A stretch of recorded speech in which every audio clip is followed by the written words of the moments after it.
One of the questions I get asked about all the time is how do I use Salesforce to actually scale my business? We're going to touch on that in today's episode.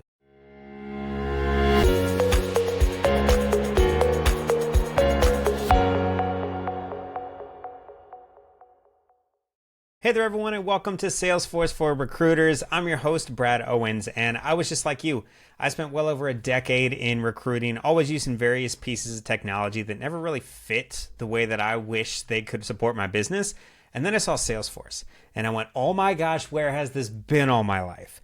And since then, I've been dedicating my career to helping both Salesforce and recruiters understand how this platform can actually benefit them and how they can put it in place.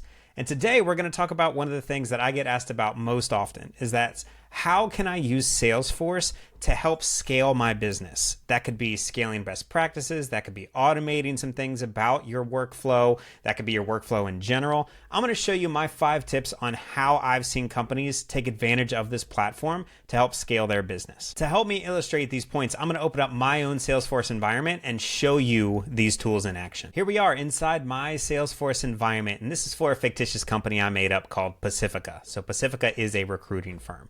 The first thing I want to talk about today is called Paths. Inside Salesforce, you have what are called paths, and paths are just the ability to take someone through a very standardized process on a particular object. So I'm going to put that in terms that us recruiters can understand. When I want to bring in a new opportunity, when I want to win a new job for us to work on, for example, I need to go through a specific set of steps and stages throughout that process. So you can see here on this opportunity that I've created for a new temporary project manager that we have about to start, you go through various different steps. First, it's just a lead. Then it's a sales accepted lead, like, hey, we're going to absolutely work on this. And then we go through discovery. We learn more about this. And then we go through a proposal. Maybe we give them a quote. Then we negotiate that quote. And then we close it because we want it. We're going to be able to work on it. And that's the path I've set up for this one. All of these stages are completely customizable to whatever will fit your process. And it doesn't just have to apply to opportunities. A path can also be used on something like an individual. An individual can go from a lead for you to someone that's actually a candidate, to someone that might be a hiring manager, to someone that might be employed. They could have various different statuses or stages that they go through as a contact for you. The exact same thing can happen for jobs. This job could be something that we have opened, and then we have submitted, and then we have, let's say we work on retainer, and this is second part of our retainer reached, or maybe we have it filled or closed. There's very different statuses and different things you do at each one of those stages. So for today, I want to work you through this path that I have built here on an opportunity. And today we'll start with a lead. And what you can see here is that as I expand this section, I have the ability to fill out some key fields. And key fields you can define ahead of time that will tell your recruiters or your salespeople, at this stage, this is what I want you to be doing. So you can think of how this would benefit a brand new person to your team. So if I were to create a new lead, that very first thing I need to do is say, who is this for and where did we get this lead? So that someone will know that if it's in the stage, these are the things I need to pull out and update this record with. And you also have the ability to guide them towards success. So here I gave them the instructions of, in the lead, our goal is to learn more about the potential job, so on and so forth. Now, if I move this to sales accepted lead, you can see that now I need to update the probability that we can likely win this thing, how confident I am, and then what the next steps are. And in this stage, I gave them some guidance for success. What could we do besides filling your role? Here's the questions that you can ask this individual during this point in time. Also for discovery, here are the things that we need to continue gathering from this individual. And you can see as we move through, we have different guidance, and we can also say, hey, we will not accept a fee lower than such a percent, whatever it might be. And you can update these as a leader in your business. And as this person's moving through these steps in the process, you're giving them the ability to understand what would the person with the best abilities in our company do at this stage of the process. So you're able to scale those best practices. And that's what Paths will do for you. The second thing that the power users of Salesforce take advantage of to help scale their business is called flows. And I'm going to show you an example of a flow here today on this opportunity for a temporary project manager. Now, typically, one of the things we deal with as recruiters is we will have the sales side that will win a particular job. And then we need to take all that information that we've distilled down, that we understand about this job and this hiring manager, and send that over to our recruiter. So they now need to know what they need to do to fill this candidate with the correct talent. So that currently, at least when I was running my business, we would have a daily stand-up. We would go through all the open jobs, what these recruiters would need to know about these jobs. Instead, what if I were able to automate that entire process? That's what a flow can do for us. And I'm going to show you an example of one today. So here I am inside of my sales process, and I am learning more and more about this temporary project manager position that I have open, and I'm going to move this to closed. I'm a fantastic salesperson. I'm going to close this opportunity, and I'm going to win it. And when I do this, I want you to focus over here. There's no related jobs for this because we haven't actually opened a job yet. We just won the opportunity to work on it. But when I click save, watch over here. We're going to create a job automatically. And this job is automatically sent over to our recruiters. They know everything that I know about this role, and now they have the ability to start working on that. Well, how did we set that up? Well, I'm going to take you a little bit behind the scenes here, and I'm going to take you into the setup, and this is what this flow actually was. So I have the ability now to trigger this flow or automation based on something that I do. So what we're going to do is take some kind of update to a record and then turn that into an automation. So in this case, what you saw me do is when this opportunity is closed and won, you're going to trigger a flow to run. So what we're going to do is we're going to create a job. And in this step, you have the ability to pass along the parameters that you want to create a new job. So you can see when I had the account here, I want to pull that from the opportunity account. For the hiring manager for the new job, that's the hiring manager that's triggered on the opportunity. So you can see I'm pulling through all of these values to this new job that I'm creating. And then after that, what do you want to do? Well, you want to notify your recruiters they have something to work on. So you would create a new action to send an email. I'd be able to send an email to my recruiter, and then that's all for this one. So we'd say stop after that point. So it's a very, very basic example of what a flow could be. And this is simply just automations that are triggered based on things that happen inside Salesforce. And that's the second big thing that most of the best users of Salesforce are taking advantage of to help scale their business. The third biggest thing about Salesforce that I see companies taking advantage of when they want to scale their business and scale best practices is called sales engagement. And sales engagement gives you the ability to set a certain cadence to your reach outs. So if you want someone to reach out with a phone call day one and then follow up with an email day two and then leave a voicemail on day three, if you have a very specific set of processes you want someone to follow, you can do that through sales engagement inside Salesforce. And I want to show you that today. So much like you saw previously in flows, a cadence is giving you the ability to schedule a certain set of steps that you would want to take someone throughout the actual engagement process. So you can see here up on screen that I have the ability to do that. I have day one, I want to leave a voicemail. Well, what voicemail do we leave? Well, here you can see there's a call script that we have a workshop coming up that we want to introduce to potential prospects. After they do that, what do we want to have happen? All right, day two, we want you to follow up, and we want you to follow up with an email. And here's that email. We have an email template already written for them. They can follow through and send this. So you can see we work all of those steps out all the way through 10 days. And then if they don't become a prospect by the end of 10 days, we just end it and we're not going to move them to anything else. If you wanted to move them to a different cadence, you have the ability to do that.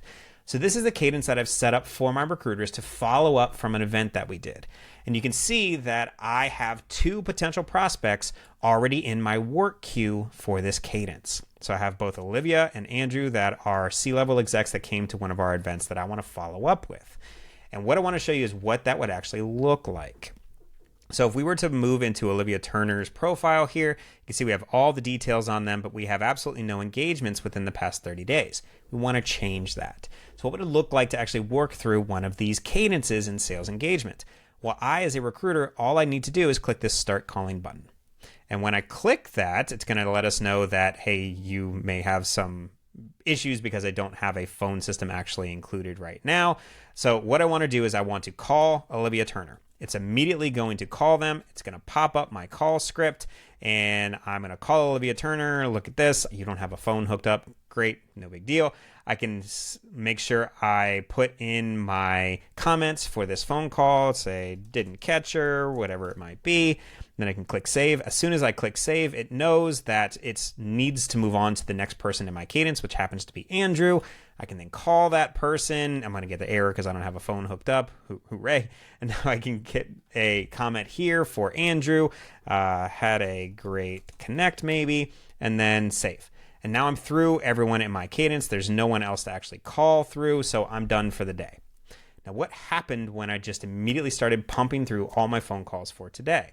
Well, in the background, we've been updating all of these individuals. You can see that there's no one left in my day for today. But if you can see here on this contacts record, I have all of my activity saved here. So you can see that I made a call to Andrew. I can open this up and see what that was about. And you can see we had a great connect. So I've got the information from that first phone call. And you can see that scheduled for today, I have an upcoming task to send an email. The next steps will be to present me with this email when it's time to send it. So now I can rely on this system so that all of my outreach that I need to make to candidates or hiring managers or whoever it might be is going to automatically pop up with the right kind of script, the right kind of email to send out at the right time. So I don't have to focus on, well, what should I be doing next? It's presenting it for me.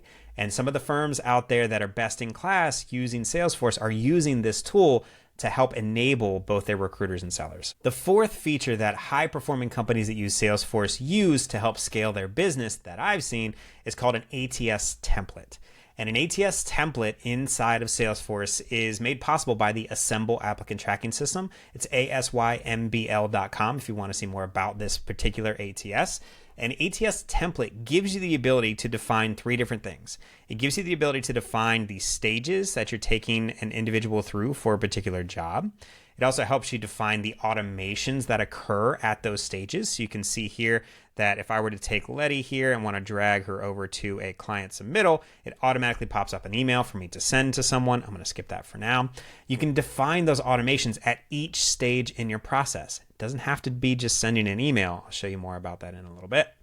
And then third, an ATS template gives you the ability to assign that template based on specific criteria.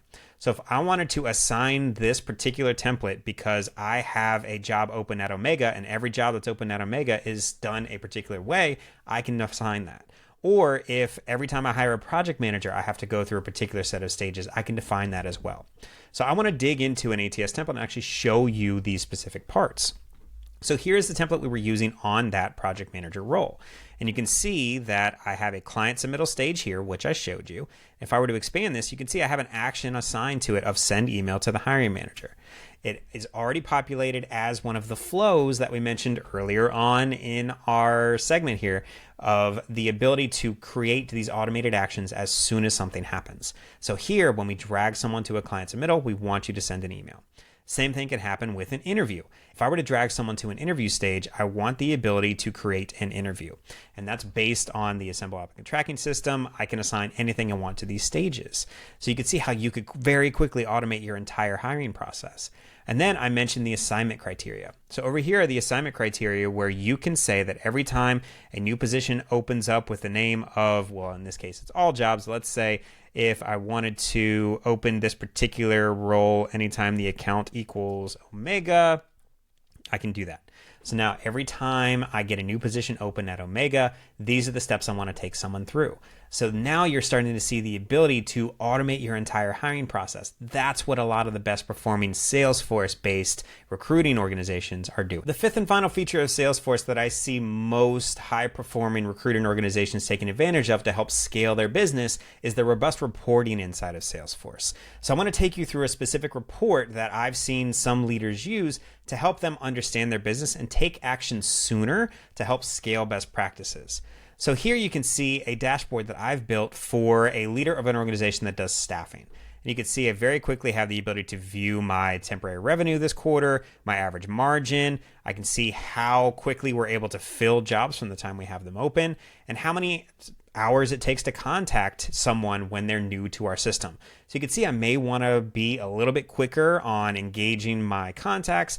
We could have the ability to fill these roles a lot faster because speed wins here in our recruiting organization.